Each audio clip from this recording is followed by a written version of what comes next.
Assalaamu calaykum. Waa kuma laandheere, laandheeraha dhabta. Laandheere marka aad maqashid waxaa laga yaabaa adigu inaad isu aragtid laandheeraha la tilmaamayo, laakiin waa uu ka duwan yahay xaalka midka aad adiga keliya fahamsan tahay. Waa kuma laandheeraha. Waxaa laandheeraha Soomaalida oo dhan jilac iyo jareer wuxuu alla ku manaystay dhammaantooda hal diin oo diinta keliya oo uu alla tilmaamay oo xaqa iyo baadilka kala saarta.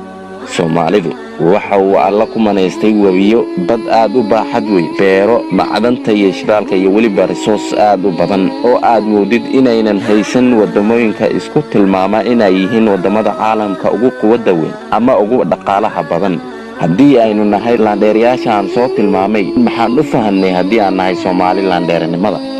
Waxaan u fahanay laandheernimada qabiilka aan u dhalanay Soomaaliyey, laakiin fiiriya wadamada caalamka waxay u fahansan yihiin laandheernimada midnimada, horumarka dalka, waxbarashada iyo wixii la mid ah oo keenaya kobaca dhaqaale, jiilalka soo koraya iyo weliba kuwa markaa ku naaloonaya laandheernimada. Haddii aan rabno in aan ka gudubno fahanka naga qaldamay 30 sano ee la soo dhaafay, waxaan laga baahan yahay in aan joojino ficilada xunxun oo aan wax sal ah ku lahayn diinteena suuban. Waxaa laandheera ah Soomaali oo israacda, Ilaahow qalubtooda isku soo duub oo ilowsii qabiilka dulmiyey ummadda Soomaaliyeed dhammaantooda. Ilaahow isku soo dub oo ilowsii qabiilka dulmiyey ummadda ugu nasiibka badan.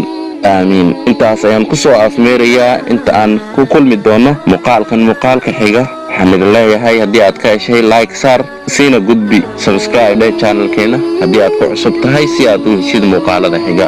Mahadsanidin.